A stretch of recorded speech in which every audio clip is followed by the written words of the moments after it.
এখন এই জীবন ব্যবস্থার বিষয়গুলি এত সুন্দর, শুনলে আপনি অবাক হয়ে যাবেন। খুনের বিচার, ফৌজদারি আদালতে বিচার কি আছে আপনারা জানেন, ফৌজদারি আদালত মামলায়। কিন্তু আল্লাহর বিধানে খুনের বিচার হলো খুনের বদলে খুন অথবা তার রক্তের মূল্য। যদি নিহত ব্যক্তির অরিশরা বলে যে আমার বাবা খুন হয়েছে, আমরা খুন চাই, কোনো ক্ষমা নাই, তাহলে ইসলামী আদালতের কাজী আসামিকে হত্যার আদেশ দিবেন। আর যদি তারা কেউ বলে যে আমরা রক্তের মূল্য নেব, রক্তের মূল্য নেওয়ার কথা বললে তখন কি হবে? তখন ইসলামী আদালতের কাজী বলবেন যে খুনি আসামি, তাকে বলা হবে যে তুমি 100 গরু অথবা 100 উট অথবা 2000 বকরি অথবা এর মূল্য এটা তোমাকে পরিশোধ করতে হবে। তাহলে ইসলামী আদালতে একটা খুনের বিচার হলো 100 গরু অথবা 100 উট অথবা 2000 বকরি। 100 গরুর মধ্যে 40টা দিতে হবে গাভীন গরু, 60টা হালের গরু। 100 উটের মধ্যে 40টা দিতে হবে গাভীন উট আর 60টা দিতে হবে 5 বছর বয়স্ক উট। এভাবে 100 উট জরিমানা একটা খুনের বিচার। এবং এই জরিমানা পরিশোধ করার জন্য আসামিকে সর্বোচ্চ 3 বছর সময় দেওয়া হবে। এই সময়ের মধ্যে অবশ্যই তুমি এটা পরিশোধ করবে। একটা চোখ নষ্ট করলে 50টা গরু জরিমানা হবে, একটা হাত নষ্ট করলে 50টা গরু জরিমানা হবে, একটা আঙ্গুল নষ্ট করলে 10টা গরু জরিমানা হবে। এইভাবে ইসলামী আদালতে বিচার নির্ধারণ করেছেন। এখন এই বিচার কি আপনাদের ফৌজদারি আদালতের মধ্যে এই সুবিধা কিছু আছে? লক্ষ লক্ষ টাকা ব্যয় করে মামলা করবেন, দেখবেন যে আসামিরা খালাস। শতকরা 5টা খুনেরও বিচার হয় না, হয় দাসে বলেন তো। এখন এই ফৌজদারি আদালত আইন খ্রিস্টানরা 1860 সালে এটা করে গেছে। আর আমাদের কোরআনে যে আইন হুদুদ, কিসাস, তাজির, এর নামও আপনারা ভুলে গেছেন। আইন আমরা কায়েম না করতে পারি, নামগুলো ভুলে যাব কেন? মানুষ তো জানবে যে ইসলামী আইন ভালো, ইসলাম সুন্দর, এটা তো মানুষকে জানতে হবে। জানার পরে তো মানুষের আগ্রহ হবে।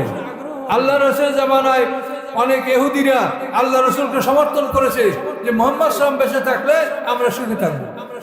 উহুদের যুদ্ধে মুখাইরিক নামক একজন ইহুদি মুসলমানদের সাথে যুদ্ধ করতে করতে সে মারা গেছে। কুজমান নামক এক মুশরিক মুসলমানদের পক্ষ সমর্থন করে যুদ্ধ করে করে মারা গেছে। সম্মানিত সুধী, আল্লাহর আইন, যে আইনের জন্য আপনারা চেষ্টা করছেন, সংগ্রাম করছেন, বা আপনারা মিছিল করছেন, মিটিং করছেন, এই আইনগুলো যে কত সুন্দর, এগুলি যদি মানুষকে বোঝানো হতো তো মানুষের আগ্রহ বাড়ত, মানুষের আগ্রহ বাড়ত। এবং এইটা জরুরি। আপনি একটা জিনিস না বুঝে কোনো কারো উপরে জোর করে কোনো চাপাই দিতে পারবেন না। ইসলাম বলে এই বিষয়গুলি তাদেরকে বুঝিয়ে বলা হোক। এখন দেখেন যে দিন মানে আইন, এখন এই খুনের বিষয়টা কত সুন্দর। কোন মানুষ যদি কোনো মহল্লায় খুন হয়ে যায়, কে খুন করছে তা যদি জানা না যায়, ইসলামী বিধানে ইসলামী আদালতের বিচারক কাজী তিনি আসবেন, আইসা গ্রামের ওইখানের 50 জন জ্ঞানী মানুষকে ডেকে বের করবেন, বলে তাদেরকে বলবেন যে আপনি আল্লাহর কসম করে বলেন যে এই মানুষকে আপনি খুন করছেন। না, আল্লাহর কসম আমি খুন করি। কে খুন করছে জানেন? না, আমি জানি না। এইভাবে যখন 50 লোকের সাক্ষী দিবে যে আমি খুন করি নাই, কে করেছে জানি না, তখন আদালতে, ইসলামী আদালতে রায় হবে যে আপনারা এই গ্রামবাসী সবাই মিলে 100টা গরু জরিমানা এটা আপনারা জোগাড় করেন, নিহত ব্যক্তির অরিশদেরকে এটা দিতে হবে। কুতিবা আলাইকুমুল কিসাসু ফিল কাতলা, আল্লাহ বলেন তোমাদের উপরে হত্যার বিচার আল্লাহ ফরজ করে দিয়েছেন। এখন এই যে বিচার আমাদের উপরে ফরজ করেছে, তুমি আসামি ধরতে পারো না, আসামিকে সাক্ষী দিতে পারো না, তো তোমরা সবাই মিলে দাও, দিতে বাধ্য। এইভাবে যদি আপনারা এক গ্রামের মানুষ একবারে 100 গরু জরিমানা দিতেন খুনের বদলে, তাহলে ওই গ্রামে জীবনে আর খুন হইতো? আর হইলেও সবাই মিলে আসামি শনাক্ত করে রাখতো যে অমুকে খুন করছে। আসামি ধরে দিলে আপনাদের আর কোনো সমস্যা নাই, আর ধরতে না পারলে সবাই মিলে এই জরিমানা দাও। তো ইসলাম এমন ভাবে আইন কানুনগুলো করেছেন, এই আইন কানুনগুলো যদি সমাজে প্রতিষ্ঠিত থাকে, সমাজে শান্তি প্রতিষ্ঠিত হবে এবং সমস্ত মানুষ এটাকে পছন্দ করবে। আল্লাহর আইন কানুনগুলি যদি আপনারা আলেম ওলামা কোরআন থেকে বলেন, হিন্দু মুসলমান খ্রিস্টান বৌদ্ধ সমস্ত মানুষ এগুলো সমর্থন করবে। আল্লাহ রসুল মদিনায় হিজরত করার পরে চোরের ভিতরে এক মহিলার হাত কাটলেন, সেই মহিলার নাম ছিল ফাতেমা। ডাকাতের বিচারে আল্লাহ রসুল হাদিসে ওরাইনিন দেখবেন, আরনা উপত্যকার একদল ডাকাতকে আল্লাহ রসুল হত্যা করেছিলেন। জেনার বিচারে এক ইহুদি দম্পতিকে আল্লাহ রসুল সঙ্গে সার করেছিলেন। এর বিষয় তো বলছি না। এই তিনটা বিচার করার পরে মদিনার সমস্ত মানুষ ভয় থরথর করে কাঁপতে লাগলো। ওরে বাপরে বাপ, এই মক্কার লোক, গরম এলাকার মানুষ, এ কড়া মানুষ, তার কারো অনুরোধ শোনে না। এই যে ফাতেমা নাম মহিলাটাকে রক্ষা করার জন্য আত্মীয় স্বজনরা 40,000 দিরহাম রাসূলকে সাদা দেওয়ার জন্য অনুরোধ করেছিল। কিন্তু আল্লাহ রসুল অসন্তুষ্ট হয়ে বলেছেন ওসামাকে, যে ওসামা, আমার মেয়ে ফাতেমা যদি হাত কাটতো আমি তারও হাত কেটে দিতাম। ওসামার মাধ্যমে তারা 40,000 দিরহাম আল্লাহ রসুলকে যাচনা করেছিল। চুরির বিচার, ডাকাতির বিচার, জেনার বিচার করার পরে সমস্ত লোক ভয় থরথর করে কাঁপতে লাগলো। আরব দেশে ব্যাপক জেনা ছিল, ব্যাপক হারে জেনা। ইংলিশে একটা কথা আছে, when milk is chip why keep a cow. দুধ যদি সস্তা হয় তুমি গাভী পোষবে কেন? সস্তায় দুধ খাবে, গাভী পোষবে না কেউ। এখন আল্লাহ রসুল মদিনার গভর্নর হয়ে জেনার বিচার করার পর এত ভীত হয়ে গেল লোক যে এখন যদি আমরা আবার জেনা করি, ধরা পড়ি, জীবনটা যাবে, জীবন আর ফিরে পাবো না। কাজে আর সস্তায় দুধ খাওয়ার দিন শেষ, এখন সবাই বিয়ে করো। এখন সবাই বিয়ে করতে আরম্ভ করছে। এখন মদিনা শহরে মানে কালা ধলা ফর্সা বিধবা যা ছিল সব মেয়েদের বিয়ে হয়ে গেছে। অনেক পুরুষের এখনো বিবাহ বাকি। আরব দেশে কন্যা সন্তানকে জ্যান্ত কবর দেওয়া হতো, মেয়ে লোকের সংখ্যা ছিল কম। এখন সবাই বিয়ে করার জন্য অস্থির, কোথায় মেয়ে লোক পাওয়া যায়। এখন এই খবর যখন আরব মদিনার বাইরে ছড়িয়ে পড়লো যে মদিনায় এমন এক রাজা আছে, তার ভয়তে সবাই বিয়া করতেছে, তাহলে ওই শহরে যদি আমি যাই, আমার 3-4টা মেয়ে আছে, বিয়া দিতে পারি না, তো বিনামূল্যে বরং মহারণা পেয়ে আমার মেয়েদের ওই শহরে আমি বিয়া দিতে পারবো। আর যদি ব্যবসা করি, তাহলে আমি মালামাল রাস্তার পাশে ফেলাইয়া ব্যবসা করব, ঘর লাগবে না। চুরি করলে ওই রাজায় তার হাত কেটে নেবে। কেটে কিনা বলেন? এখন মানুষের এই সুবিধা দেখা সব মদিনা হিজরত করতে লাগলো। যুবতী মেয়েদেরকে নিয়ে হিজরত করলো, তাদের বিয়ে হয়ে গেল। ব্যবসা বাণিজ্য করার জন্য কোনো ঘর ভাড়া লাগবে না, দেওয়াল কিছু লাগবে না, খোলা জায়গায় ব্যবসা বাণিজ্য বেচা কিনা ডাইকা রাখো, আবার কাল খোলো দোকান, বাস। এমন সুযোগ সুবিধা পাইলে সেখানে কেনা যায়। এইভাবে আল্লাহ রাসূল হিজরত করার পরে এই মদিনা শহরে চতুর্দিক থেকে লোকজনের আমদানি, যোগজনের ভিড় শুরু হয়ে গেল। ওই রাজার শাসন ভালো, ওই রাজার আইন ভালো, আমরা ওই শহরে বসবাস করব। ফলে অচিরেই দেখা গেল আল্লাহ রসুল হিজরত করার পরে 8ম হিজরিতে আল্লাহ রসুল 10,000 সৈন্য নিয়ে মক্কা আক্রমণ করলেন এবং 12 লক্ষ বর্গমাইল এলাকা মক্কা শহর আল্লাহ রসুল জয় করলেন। সকলে বলেন সুবহানাল্লাহ। এগুলি সব কিছুর মূলে ছিল আইন। আর নাকিমুদ্দিন, এই যে আইন, এই আইন এত সুন্দর যে এটা দেখলে মানুষ অবাক হয়ে যাবে। কিন্তু এই পৃথিবীতে এই আইন করতে এই বাতিলরা কখনো এই আইনকে সহ্য করতে পারে না। কাজে এই আইনের জন্য আপনারা মেহনত করেন, লড়াই করেন। আর আমার অনুরোধ যে আপনারা বাকি জীবন কোরআনের পিছনে ব্যয় করেন। আমরা আমাদের সাধ্য অনুযায়ী করেছি। আমার কোরআন যদি আপনি পড়েন, যারাই পড়ে তারাই অন্যটা আর পড়তে চাবে না। আমি বাঙালি, যত তাফসির আপনাদের কাছে আছে সব অবাঙালিদের লেখা, ট্রান্সলেট করা। আর আমারটা আমি ডাইরেক্ট বাঙালি হিসেবে লেখা। আমার লেখা পড়লে আপনারা আরাম পাবেন, শান্তি পাবেন, সহজে বুঝতে পারবেন, অজানা জিনিস জানতে পারবেন। তো এই জন্য আমি বলবো, যদি সম্ভব হয় আমার তাফসির আপনারা সংগ্রহ করেন, না হয় যে কোনো তাফসির পড়েন। তাফসির যেটা পাবেন সেটাই ভালো। তো অনেকগুলি তাফসিরের মধ্যে বাছাই করা লাগবে, অনেক কিছু বাদ দেওয়া লাগবে, এটা আপনাদের জ্ঞান থাকতে হবে। পয়গম্বরদের একটা প্রার্থনা এবং আল্লাহর ঘোষণা যে আল্লাহ বলেন, হযরত ইব্রাহিম আলাইহিস সালাম সম্পর্কে বলেছেন যে ইব্রাহিম আলাইহিস সালামের সুনাম সুখ্যাতি আমি পরবর্তীদের মধ্যে বহাল রেখেছি। ওয়া তারাকনা আলাইহি ফিল আখিরিন সালামুন আলা ইব্রাহিম। নবী রাসূলদের সুনাম সুখ্যাতি আল্লাহ পৃথিবীতে প্রতিষ্ঠিত রাখেন। এই জন্য মনে দুর্বলতা রাখবেন না যে রাসূল সাল্লাল্লাহু আলাইহি নামাজ পড়ছেন কেমন তা তো আমরা জানি না, এ কথা বলবেন না। আপনারা আদম আলাইহিস সালামের ইতিহাস জানেন, সেটার মধ্যে কোনো ভুল আছে? নির্ভুল। ইব্রাহিম আলাইহিস সালামের ইতিহাস, নূহ আলাইহিস সালামের ইতিহাস, মুসা আলাইহিস সালামের ইতিহাস, এর মধ্যে কোনো ভুল আছে? এই ভুল থাকে না কেন? যে নবী রাসূলদের জীবনগুলি আল্লাহ সংরক্ষণ করেন। আসমানি কিতাব যেমন আল্লাহ লৌহে মাহফুজে সংরক্ষিত করে রেখেছেন, নবী রাসূলদের জীবনী, তাদের কর্ম, এটা আল্লাহ তাআলা পৃথিবীতে সঠিকভাবে প্রতিষ্ঠিত রাখেন। এই জন্য কেউ মনে করবেন না যে রাসূল সাল্লাল্লাহু আলাইহি ওয়াসাল্লামের নামাজ কেমন ছিল আমরা তো জানি না, এটা বললে ভুল হবে। রাসূল সাল্লাল্লাহু আলাইহি ওয়াসাল্লাম যে নামাজ পড়েছেন, পৃথিবীর সেই মানুষেরা, পৃথিবীর সমস্ত মানুষরা সেই নামাজই পড়ে। বর্তমান সমাজে এক শ্রেণীর লোক আসবে, তারা দেখবেন আপনাদেরকে অসহায়তা দিবে, আপনাদের মধ্যে বিভ্রান্তি সৃষ্টি করবে, এই নামাজ হয় না, এইটা হয় না, সেইটা হয় না, আপনার মনে করবেন আজীবন করলাম এখন হয় না, এটা কেমন কথা? কাজেই যারা নামাজ সম্পর্কে বিভ্রান্তকর কথা বলে তাদেরকে বর্জন করবেন। যে নামাজ পৃথিবীতে প্রচলিত, সারা বিশ্বের মানুষ যেভাবে 5 ওয়াক্ত নামাজ পড়ে, এই নামাজ সঠিক, এই নামাজ রাসূলের নামাজ, এতে কোনো ভুল নাই। কেউ কেউ বলে কই কোরআনে 5 ওয়াক্ত নামাজ নাই, 3 ওয়াক্ত আছে, তো 2 ওয়াক্ত আছে। কেউ কেরাত সম্পর্কে সমালোচনা করে, এগুলোকে আপনারা স্থান দিবেন না।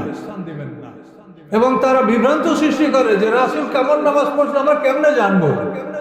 অবশ্যই আমরা জানবো, অবশ্যই আমরা জানি। তার কারণ পয়গম্বরদের জীবন সংরক্ষণ করা এটা আল্লাহর দায়িত্ব, এটা আল্লাহ করে। আসমানি কিতাবকে যেমন তিনি সংরক্ষণ করেন, তেমন পয়গম্বরদের জীবনীও আল্লাহ তাআলা সংরক্ষণ করেন এবং তার সুনাম সুখ্যাতি পৃথিবীতে আল্লাহ বহাল রাখেন। আকিমুস সালাহ আতুজ যাকাত, এই শব্দটা, এই দুটা শব্দ আকিমুস সালাহ আতুজ যাকাত, এটা আপনারা দেখবেন এটা 42 বার কোরআনে বলা আছে। কিন্তু আমরা ছোটবেলা থেকে শুনছি যে এটা 82 জায়গায় আছে, তা না। এটা আপনারা পাবেন কোরআনের যে মুআজ্জাম আছে, মুআজ্জামুল মুফাহারাস, কোরআনের লুগাত, একটা অক্ষর দ্বারা, যেমন আলিফ দ্বারা কতটা আয়াত কোরআনে আছে, এই সব আয়াতগুলি, বা দ্বারা কতটা আয়াত শুরু, সব আছে। এভাবে কোরআনে যে মুআজ্জাম আছে, সেখানে আকিমুস সালাহ আতুজ যাকাত, এই কথাটা 42 বার এসেছে।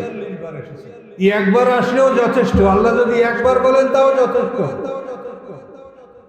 তো এই দুইটা শব্দকে আল্লাহ পাশাপাশি বলছেন, আকিমুস সালাহ আতুজ যাকাত, সালাত কায়েম করো, যাকাত আদায় করো। এটার কারণ হলো সালাতে যেরকম আহকাম আরকান 13 ফরজ, যাকাতেও তেমনি 13 ফরজ। যাকাতে কয় ফরজ বলুন? 13 ফরজ। কি কি? 5টা খাত থেকে যাকাত আদায় করা ফরজ। 5-এর 1, 10-এর 1, 20-এর 1, 40-এর 1 পশুর যাকাত। এই 5টা খাত থেকে যাকাত আদায় করা ফরজ। আদায় করার পরে এই যাকাত 8টা খাতে ব্যয় করা ফরজ। সূরা তাওবার 60 নম্বর আয়াতে আপনি দেখেন, ইন্নামাস সাদাকাতু লিল ফুকারা ওয়াল মাসাকিনা ওয়াল আমিলিনা আলাইহা ওয়াল মুআল্লাফাতি কুলুবুহুম ওয়া ফির রিকাবে ওয়াল গারিমিনা ওয়া ফি সাবিলিল্লাহ আবনাস সাবিল। এই আয়াত সম্মানিত সুদী, যাকাতে 13 ফরজ। দেখেন, আপনারা এটা মনে রাখবেন, আমরা যদি ফরজ ওয়াজিবগুলো পালন করতে পারি তাতে আমরা জান্নাত পাবো। আর যদি সুন্নাত নফল মুস্তাহাবগুলি আমরা আদায় করি, আমাদের জান্নাতের দরজা বুলন্দ হবে। কিন্তু ফরজ ওয়াজিব আদায় করলেই আপনি জান্নাতের মালিক হবেন ইনশাআল্লাহ। কিন্তু আমরা আসলে ফরজ ওয়াজিবগুলি জানি না। আকিমুস সালাহ আতুজ যাকাত, এটা এই কথাটা সবাই আপনারা জানেন, কিন্তু যাকাতে 13 ফরজ, এইটা কয়টা লোকে জানেন আপনারা বলেন? এটার কারণ হলো কোরআনের চর্চা, কোরআনের আলোচনা আমাদের সমাজে নাই। বছরে দেখবেন হাজার হাজার শাইখুল হাদিস বের হয়, কিন্তু 100 শাইখুল কোরআন বের হয় না। দেখেন আপনারা ওলামারা যারা আছেন পরিশ্রম করে দেখেন, হাজার হাজার শাইখুল হাদিস বের হয়, আর 100 সাইকেল কোরআন বের হয় না।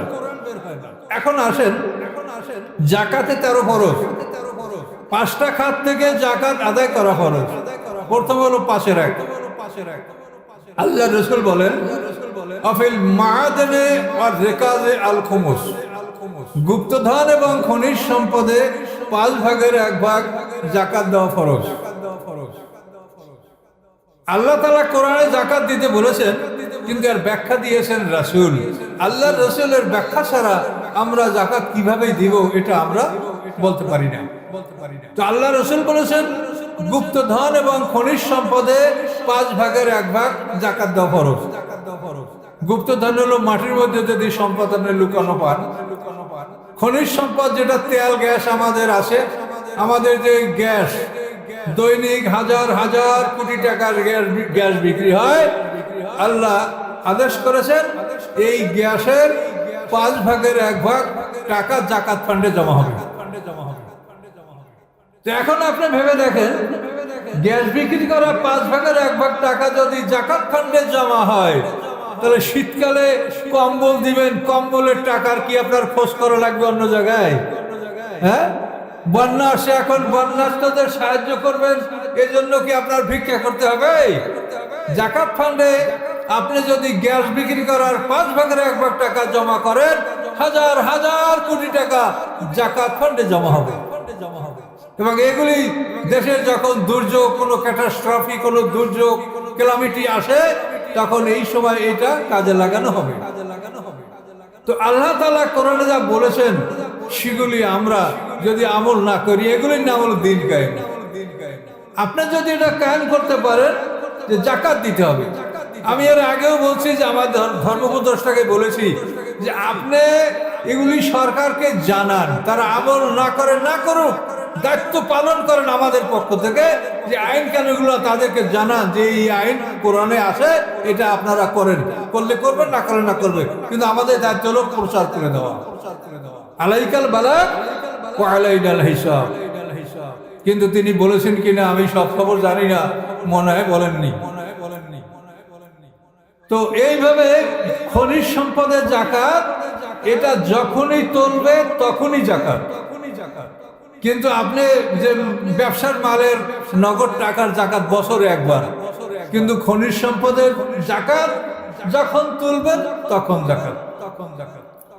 এভাবে আল্লাহ তাআলা 5-এর 1 জাকাত খরচ করে দিয়েছেন। এই খনিজ সম্পদ আমাদের বাপদাদার না, এটা আল্লাহ আমাদের প্রয়োজনে মাটির মধ্যে লুকিয়ে রেখেছেন। আমরা সেটাকে মানে আমাদের নিজেদের কোনো সেটার পিছনে ব্যয় নেই, শুধু উত্তোলন করার যে খরচ, এছাড়া কোনো সেটার পিছনে আমাদের ব্যয় নেই। এই খনিজ সম্পদে 5 ভাগের 1 ভাগ জাকাত দেওয়া ফরজ। আল্লাহ রাসূল হাদিসে ঘোষণা করেছেন আফিল মুআদালে ওয়া রিকাজে আল খুমুস, 5 ভাগের 1 ভাগ। 2 নাম্বার 10-এর 1। 10-এর 1 জাকাত আল্লাহ রাসূল বলেন যে সমস্ত ফসল নদীর পানিতে, বৃষ্টির পানিতে উৎপন্ন হয়, যে সমস্ত গাছগুলি তাদের শিকড় দ্বারা মাটির রস খেয়ে ফসল দেয়, এই সমস্ত ফসলের জাকাত হলো 10 ভাগের 1 ভাগ। ওসর বলা এটাকে, ওসর, 10 ভাগের 1 ভাগ।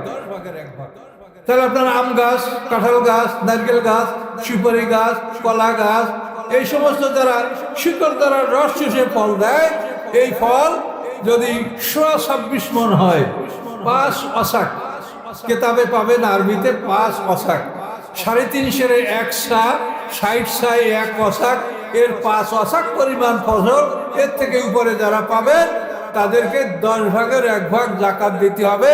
এটা ফরজ। এটা যদি আমরা আপনাদেরকে না বলি, নামাজ ফরজ, এখন নামাজ আদায় না করলে বেনামাজি তো কুকুরের চাইতে অধম। এখন জাকাতও ফরজ, দিন কায়েমও ফরজ। কারণ এই ফরজগুলি আপনারা কতটুকু জানেন সেটা আমি বলছি, মনে দুঃখ করবেন না যে এই ফরজগুলি আপনারা কতটুকু জানেন।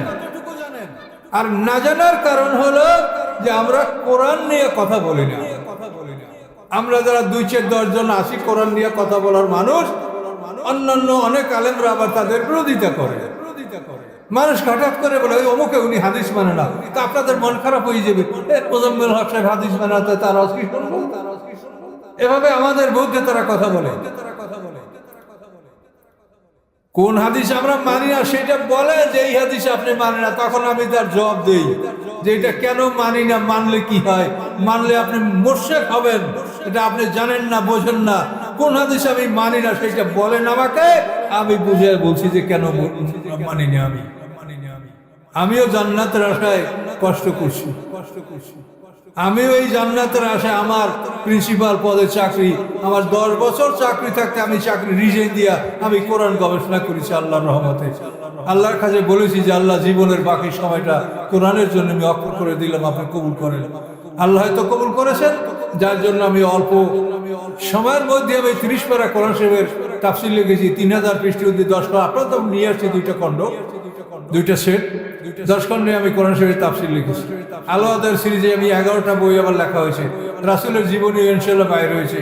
এরপরে আমার এখন শব্দার্থ কোরআনের একটা কপি আমি বাইর করবো ইনশাআল্লাহ, দোয়া করেন, হয়তো রমজানের মধ্যে এটা আমি বাইর করতে পারবো। জীবনে আপনার অনেক কিছু করতে হবে না, আপনি একমাত্র আল্লাহর কোরআন এবং রাসূলের জীবনী, এই 2টা জিনিস পড়েন, আর কিচ্ছু আপনার করা লাগবে না। আপনি সয়াসুল ভেদে মারে ভাত এই যে দরবারি কেতাবগুলো পড়েন, এই দরবারি কেতাব কি আসমানি হাসরের ময়দানে বিচারের টেবিলে এই দরবারি কেতাবের কোনো স্থান হবে? হ্যাঁ, আল্লাহ রসুল তার জীবন দশায় ঘোষণা পেলেন আলিয়ম আকমালতু লাকুম দীনাকুম বিদায় পান নাই? যেখানে আল্লাহ রসুলের শেষ জীবনে তিনি ঘোষণা লাভ করলেন যে দিন পূর্ণতা লাভ করছে, সেইখানে একটা লোক 100 বছর বা 100 বছরের কিছু কম সময় আগে স্বপ্নে ওনারে দিন দেওয়া হয়েছে। তাহলে এর আগে দিন কমপ্লিট হয়েছে, সেটা সেই কথা কোথায় রাখবেন আপনি? উনি স্বপ্নে দিন পাইলেন। এগুলি ভণ্ডামি। এগুলির ব্যাপারে যে আমরা না বলি, যে আল্লাহর কাছে আমরা দায়ী থাকবো। আমরা বলেছি, এরপর যদি আপনারা যাইতে মনে হয় যান, আপনাদের আমরা কাউকে বাধা দিব না। আমাদের কথা হলো যে আমরা বলেছি। যেগুলি কিরকম কথা? আল্লাহ তাআলা বিদায় হজের জন্য ঘোষণা করলেন যে দিন পূর্ণতা লাভ করেছে। এরপর উনি এই কয়েক বছর আগে উনি স্বপ্নে দেখলেন যে আমাকে স্বপ্নের মাধ্যমে তরিকা দেওয়া হয়েছে। আমাদের এই দিন ও শরিয়ত কি স্বপ্নের না বাস্তব আল কোরআন, লিখিত আল কোরআনের? তারপরও কেন আপনারা এদিকে ঝুঁকছেন? আর যেগুলি বাতিল, যেগুলি ভণ্ড, সেগুলির দিকে মানুষের বেশি ঝোঁক। এটা আমি বুঝি না, হয়তো মানুষ জ্ঞানের অভাব অথবা শয়তান তাদের দিকে মানুষকে তারাই নিয়ে যায়। এটা বুঝতে পারছি না কি অবস্থা। বুঝতে পারছি না বললেও ভুল হবে, বুঝি কিন্তু সেটা বলা মুশকিল। আল্লাহ তাআলা সূরা ফাতিরের 32 নম্বর আয়াতে আল্লাহ বলেছেন, সুম্মা আওরাসনাল কিতাবাল্লাযিনা ইসতাফাইনা মিন ইবাদিনা। আল্লাহ বলেন, নবী রাসূলদের তিরোধানের পরে আমি আমার বাছাইকৃত বান্দাদেরকে আসমানি কিতাবের ওয়ারিস বানালাম। কিন্তু ফামিনহুম যালিমুল লিনাফসি, আলিমদের প্রথম দলটাই হলো জালেম, অমিনহুম মুক্তাসিদ, দ্বিতীয় দলটা মধ্যমপন্থী, তৃতীয় দলটা সাবিকুম বিল খায়রাত, সৎকর্মে অগ্রগামী। এই যে আলেমের 3টা ভাগ করে রেখেছেন সূরা ফাতিরের, এটা তো আমরা বললে নিজেরা লজ্জাবোধ করি এবং আলেমরাও মনে কষ্ট পান। কিন্তু আল্লাহর কোন আয়াতকে কি গোপন করা যাবে? তাহলে আল্লাহর কোন আয়াত গোপন করলে তার উপরে আল্লাহ লানত সূরা বাকারার মধ্যে বলা আছে। তাহলে আমাদের সম্পর্কে কি বলেছেন? জালেমদের প্রথম দলটা জালেম, দ্বিতীয় দলটা মধ্যমপন্থী, তৃতীয় দলটা সৎকর্মে অগ্রগামী। তাহলে সমাজে কি করে আপনার ভালো কথা পাবেন, ভালো জিনিস কোথায় পাবেন, এটা আপনাদের ভেবে দেখতে হবে। এই জন্য আপনারা ব্যক্তিগতভাবে কোরআন এবং রাসূলের জীবনী, এই 2টা জিনিস ব্যক্তিগতভাবে যদি পড়াশোনা না করেন, তাহলে আপনারা পরের উপরে নির্ভর করে আপনারা সঠিক পথ পাবেন, এটা মনে হচ্ছে না আমার।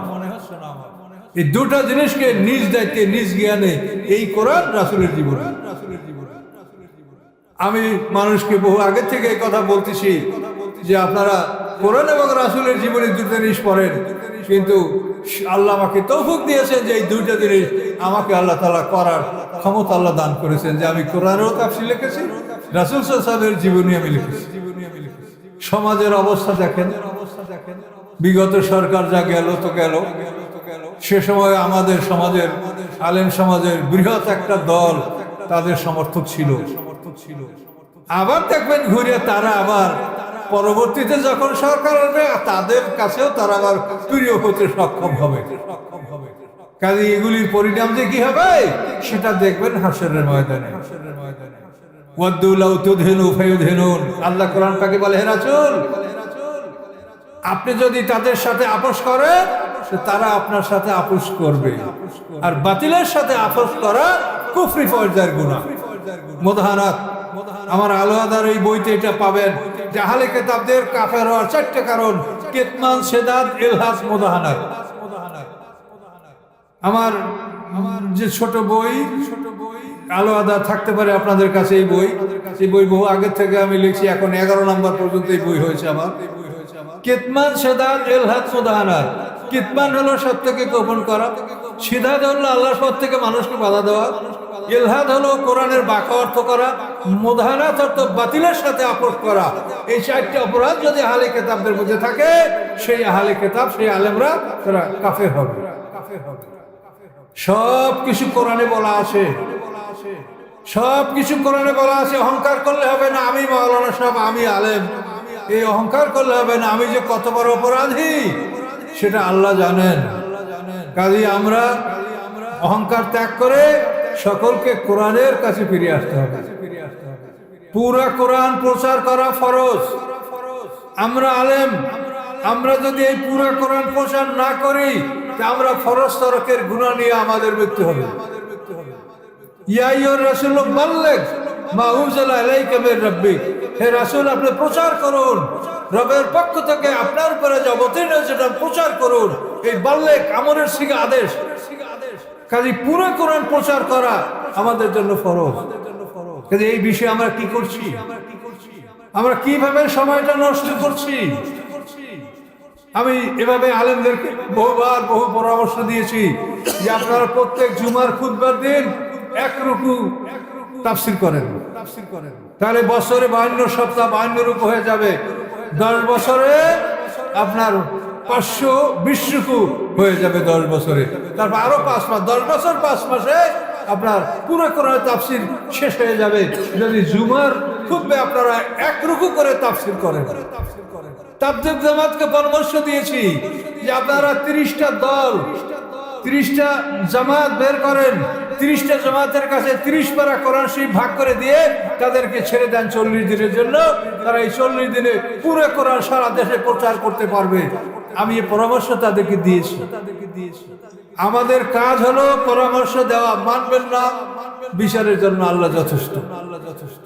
কাজে আপনারা ভেবে দেখুন যে এই কাজগুলি যদি আমরা এভাবে করতাম, আজকে আপনারা জাকাতে কয় ফরজ এটা আপনারা জানেন না। আপনারা কেন, আমরা আলেমরাও শতকরা দেখেন হয়তো 90-95 জন আমরা আলেমরাও জানি না। জাকাতে 13 ফরজ, 5 টাকার থেকে যে আদায় করা ফরজ 5-এর 1, 2 নম্বর 10-এর 1।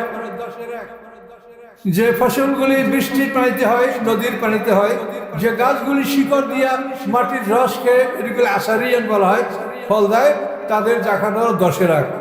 এবং এই জাকাত পৃথিবীর সমস্ত উৎপাদনে, এই আলু, কফি, বেগুন, তারপরে টমেটো, কলা, চীনাবাদাম, এভাবে যত ফসল, সমস্ত ফসলে 10 ভাগের 1 ভাগ জাকাত দেওয়া এটা ফরজ। এটা আপনাদের না জানে তা দেবেন কি করে?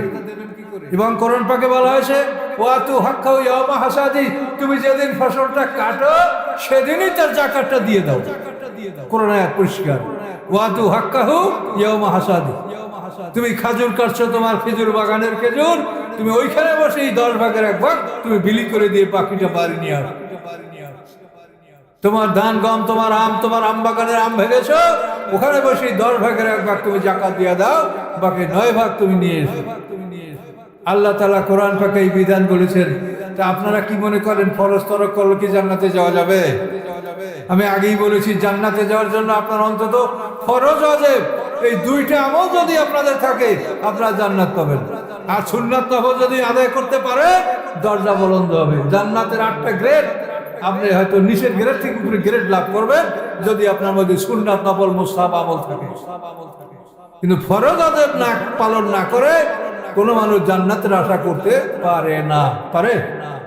তাহলে 5-এর 1, 10-এর 1, 20-এর 1 এই ফসলটাই, ধান, গম, যব, এই ফসলটাই যদি সার, ঔষধ এবং সেচ লাগে, তাহলে এইটা যাকাত দেবেন 20 ভাগের 1 ভাগ। কথা বলতে পারছেন? ধান, গম, যব যে কোনো ফসল যেটা বলা হলো, ইমাম আবু রহমতুল্লাহ বলেন পশুর খাবার এবং জ্বালানি কাঠ এই দুইটা জিনিস সারা পৃথিবীর সমস্ত উৎপাদনে যাকাত দেওয়া ফরজ। রাত গভীর হয়ে গেছে, আপনারা অস্থির হয়ে গেছেন, আমারও তো কষ্ট হচ্ছে। আপনারা এইভাবে না করে তাফসিরটা একটু যাতে 11টার মধ্যে শেষ হয়, এটা আপনারা করতে পারেন না। আপনারা অনেক কষ্ট করে অনেক টাকা পয়সা ব্যয় করে করেন, কিন্তু প্রধান মুফাসসির উঠান আপনারা 11টার সময়, তখন আপনারাও ক্লান্ত, মুফাসসিরও ক্লান্ত। কাজে এগুলো আপনারা করেন না, আপনারা হক নষ্ট করতেছেন মানুষের আশা করে আসে। একটা মানুষ মাগরিব থেকে এসা পর্যন্ত কয়েক ঘন্টা মানুষ বসে থাকতে পারে, ভালো বিছানা। আপনারা তো বাসায় বসে কেউ ল্যাপটপ ছাড়া থাকেন না, কিন্তু এখন এইখানে কষ্ট করিয়া কত সময় মানুষ বসে থাকতে পারে। কাজে এগুলো আপনারা কর্তৃপক্ষ এগুলো লক্ষ্য করেন। আমাদের বলার আমরা বলে গেলাম, এগুলোর জন্য জবাবদিহিতা করতে হবে যে মানুষের আমরা কত সময় কষ্ট দিবেন, মানুষের ব্রেনের ক্যাপাসিটি কতখানি আছে।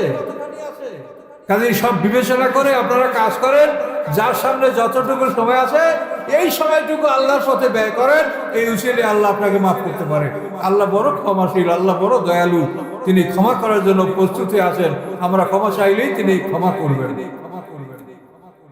5-এর 1, 10-এর 1, 20-এর 1, 40-এর 1 নগদ টাকা, সোনা, রূপা এবং ব্যবসার মাল, এইটাই 40 ভাগের 1 ভাগ যাকাত দেওয়া ফরজ, বছরে 1 বার। এরপরে পশুর যাকাত, বকরি 40টা, একটা গরু, মহিষ 30টা, একটা ঘোড়া পশলে প্রত্যেকটা ঘোড়ায় 1 দিনার। আল্লাহ রাসূল বলেছেন ফিকুল্লি ফরাসিন সাইমাতান দিনারুন, প্রত্যেকটা সাইমা ঘোড়ায় 1 দিনার করে যাকাত। সাইমা মানে যে পশুগুলি করমুক্ত চারণভূমিতে চরে, সেই পশুগুলিকে সাইমা বলা হয়। আর যে পশুকে খাদ্য কিনে খাওয়ানো হয় সেগুলোকে বলে আলুফা।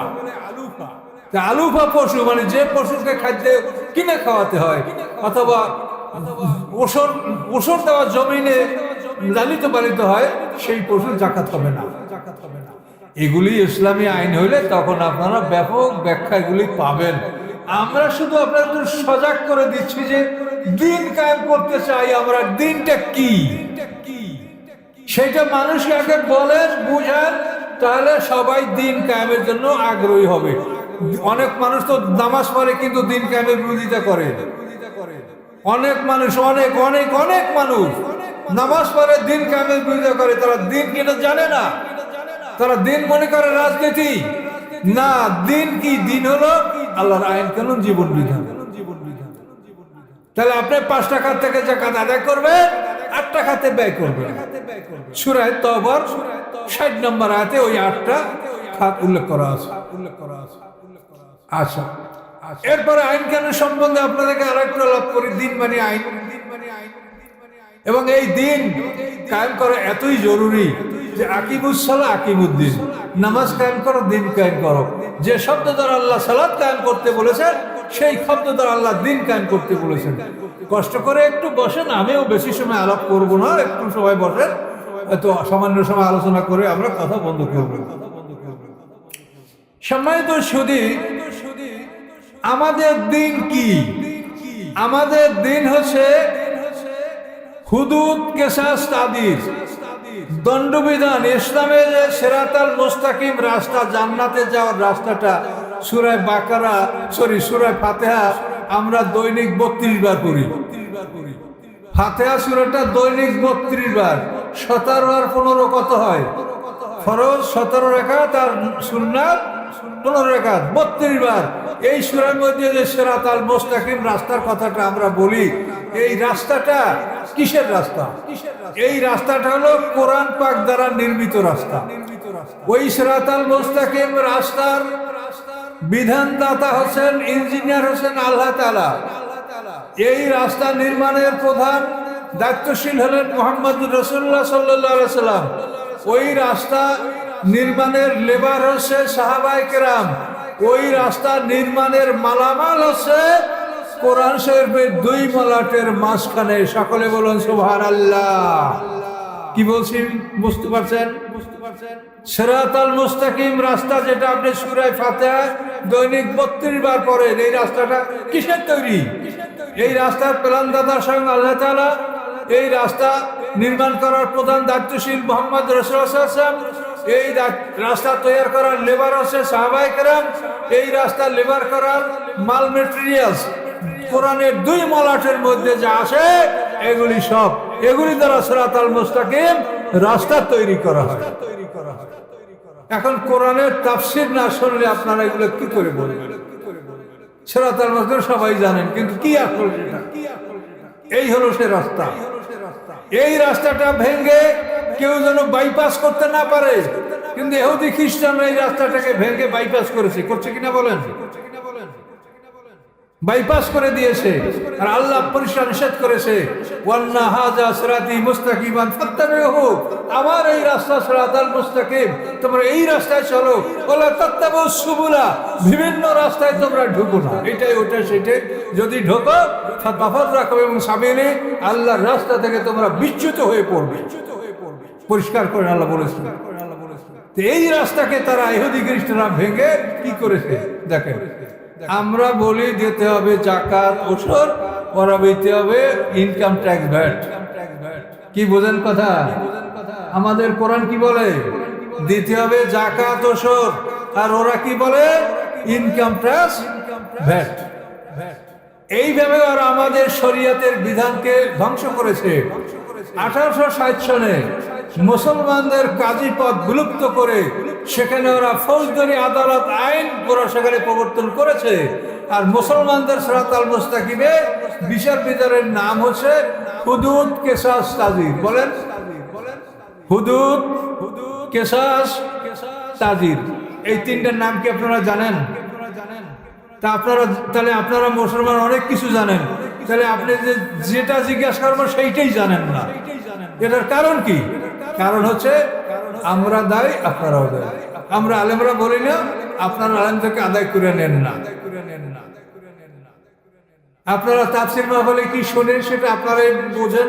এগুলা বললে হয়তো আলেম ওলামা মনে কষ্ট পাবে, হুজুর আমাদেরকে বলছে, কিন্তু বলা উচিত। তারপর না বলা ভালো, আর বলাও ভালো। কোনটা করব বলেন? খুবই সমস্যা। যে আপনারা কি বলছেন মানুষকে, যে এই যে সিরাতাল মুস্তাকিম রাস্তাটা, এই রাস্তায় আমাদের যে বিচার ব্যবস্থাটা, এটার নাম হলো হুদুদ, কিসাস, তাজির। হুদুদ কাকে বলে? আল্লাহবাদী কেসকে হুদুদ বলে। আল্লাহবাদী কেস কয়টা? 5টা। চুরি, ডাকাতি, জেনা, জেনার অপবাদ, শরাব পান করা, এই 5টা কেস আছে আল্লাহবাদী কেস। এই কেসের বিচারের নাম হুদুদ। মানুষবাদী, মারামারি, কাটাকাটি, এই খুন, এগুলোর বিচারের নাম হলো কিসাস।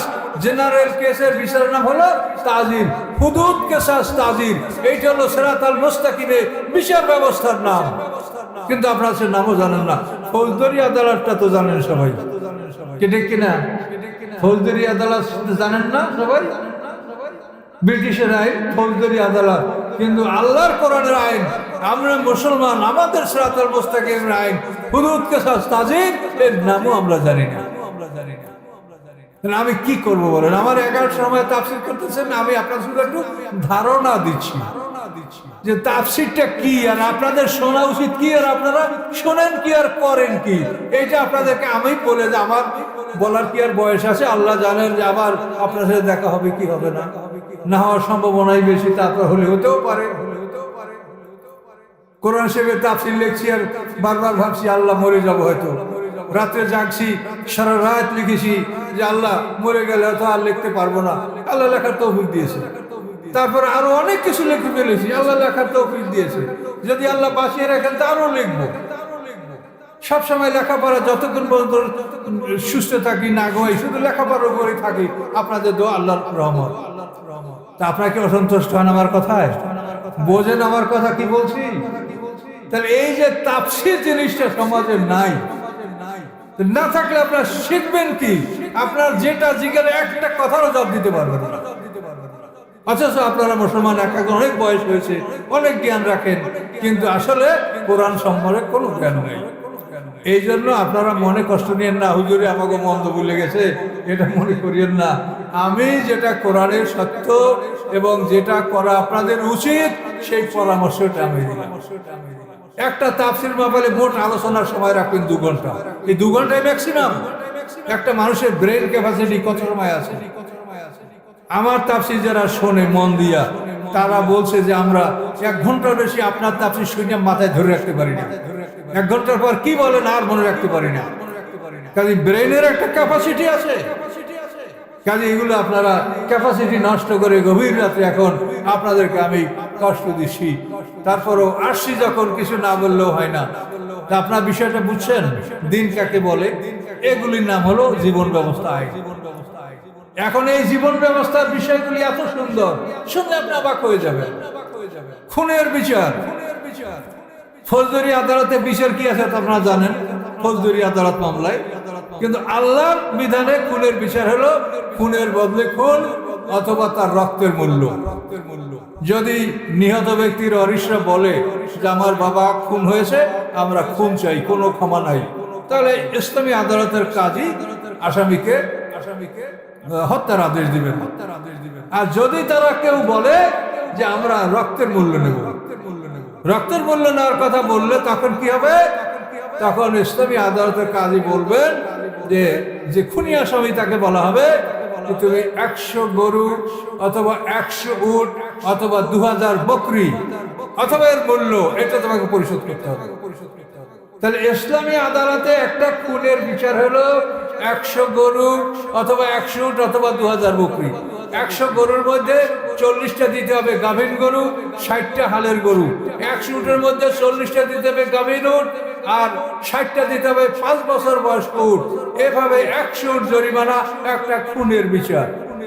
এবং এই জরিমানা পরিশোধ করার জন্য আসামিকে সর্বোচ্চ 3 বছর সময় দেওয়া হবে। এই সময়ের মধ্যে অবশ্যই তুমি এটা পরিশোধ করবে। একটা চোখ নষ্ট করলে 50টা গরু জরিমানা হবে, একটা হাত নষ্ট করলে 50টা গরু জরিমানা হবে, একটা আঙ্গুল নষ্ট করলে 10টা গরু জরিমানা হবে। এইভাবে ইসলামী আদালতে বিচার নির্ধারণ করেছেন। এখন এই বিচার কি আপনাদের ফৌজদারি আদালতের মধ্যে এই সুবিধা কিছু আছে? লক্ষ লক্ষ টাকা ব্যয় করে মামলা করবেন, দেখবেন যে আসামিরা খালাস। শতকরা 5টা খুনেরও বিচার হয় না, হয় দেশে বলেন তো? এখন এই ফৌজদারি আদালত আইন খ্রিস্টানরা 1860 সালে এটা করে গেছে। আর আমাদের কোরআনে যে আইন হুদুদ, কিসাস, তাজির, এর নামও আপনারা ভুলে গেছেন। আইন আমরা কায়েম না করতে পারি, নামগুলো ভুলে যাব কেন? মানুষ তো জানবে যে ইসলামী আইন ভালো, ইসলাম সুন্দর, এটা তো মানুষকে জানতে হবে। জানার পরে তো মানুষের আগ্রহ হবে। আল্লাহ রাসূলের জামানায় অনেক ইহুদিরা আল্লাহ রাসূলকে সমর্থন করেছে যে মুহাম্মদ সাল্লাল্লাহু আলাইহি ওয়াসাল্লাম বেঁচে থাকলে আমরা সুখে থাকবো। উহুদের যুদ্ধে মুখাইরিক নামক একজন ইহুদি মুসলমানদের সাথে যুদ্ধ করতে করতে সে মারা গেছে। কুজমান নামক এক মুশরিক মুসলমানদের পক্ষ সমর্থন করে যুদ্ধ করে করে মারা গেছে। আল্লাহর আইন এত সুন্দর,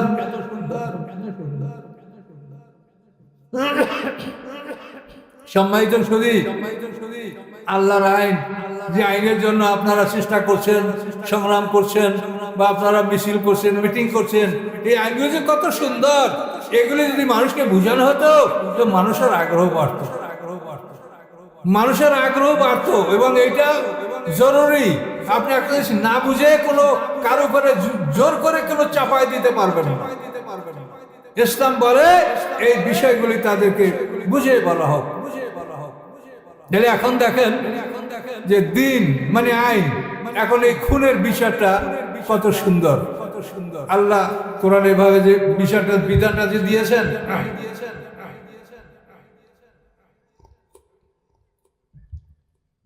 কোন মানুষ যদি কোনো মহল্লায় খুন হয়ে যায়, কে খুন করছে তা যদি জানা না যায়, ইসলামী বিধানে ইসলামী আদালতের বিচারক কাজী তিনি আসবেন, আইসা গ্রামের ওইখানের 50 জন জ্ঞানী মানুষকে ডেকে বের করবেন, বলে তাদেরকে বলবেন যে আপনি আল্লাহর কসম করে বলেন যে এই মানুষকে আপনি খুন করছেন।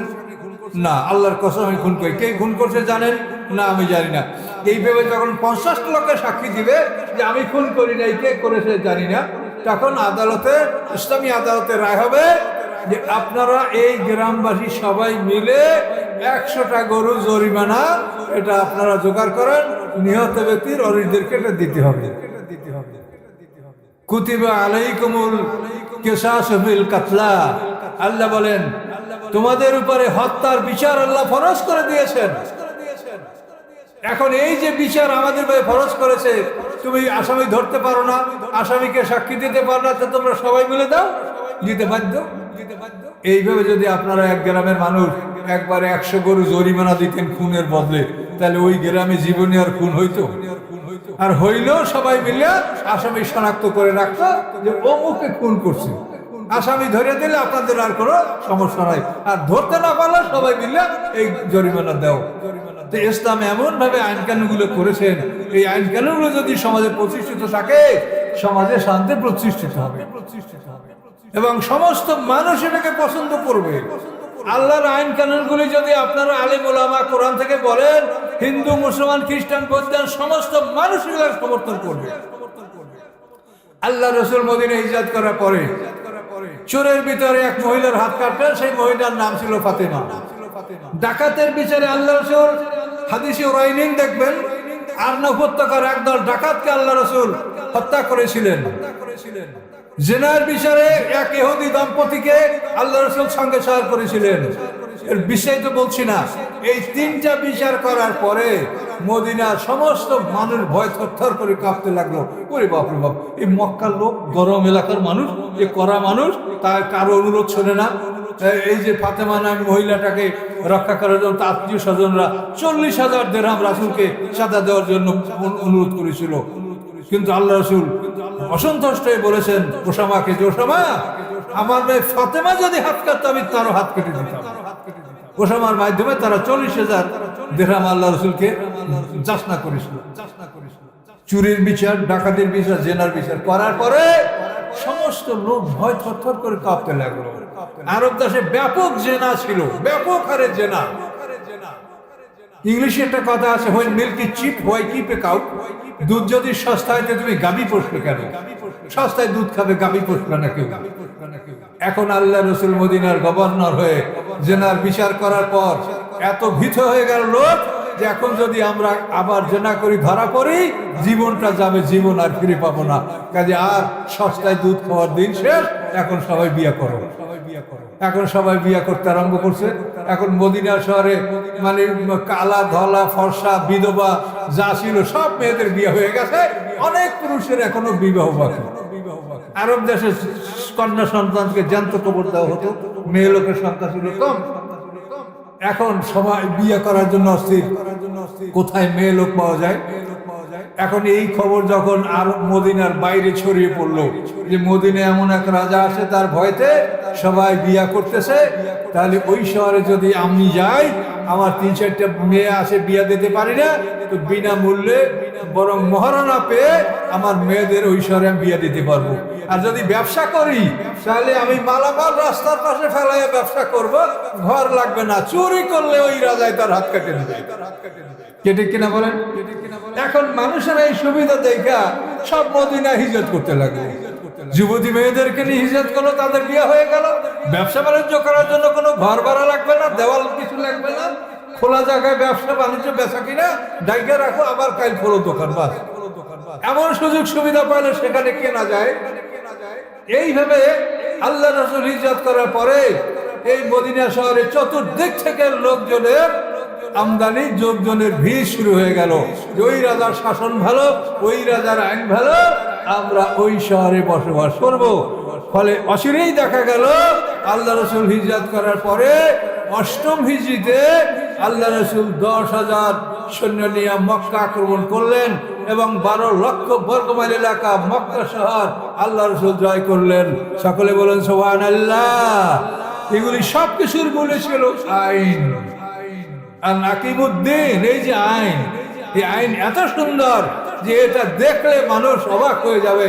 কিন্তু এই পৃথিবীতে এই আইন করতে এই বাতিলরা কখনো এই আইনকে সহ্য করতে পারে না। কাজে এই আইনের জন্য আপনারা মেহনত করেন, লড়াই করেন। আর আমার অনুরোধ যে আপনারা বাকি জীবন কোরআনের পিছনে ব্যয় করেন।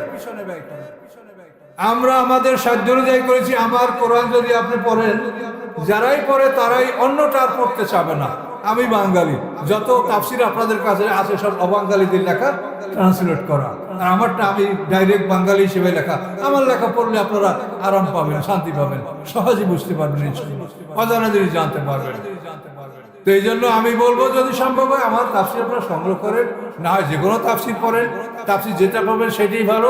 তো অনেকগুলি তাফসিরের মধ্যে বাছাই করা লাগবে, অনেক কিছু বাদ দেওয়া লাগবে, এটা আপনাদের জ্ঞান থাকতে হবে। তাহলে আমি আপনাদেরকে আর কষ্ট দিব না, এখন আমি আমার কথা শেষ করব। তা আমি এতটুকু অনুরোধ করলাম যে আপনারা জীবনের বাকি সময়টা কোরআনের পিছনে ব্যয় করেন, কোরআন পড়েন, রাসূলের জীবনী পড়েন, আর কিছু আপনার লাগবে না। এই দুইটা জিনিস আয়ত্ত করতে পারলেই আপনি আল্লাহর দ্বীনকে সম্পূর্ণ বুঝতে পারবেন।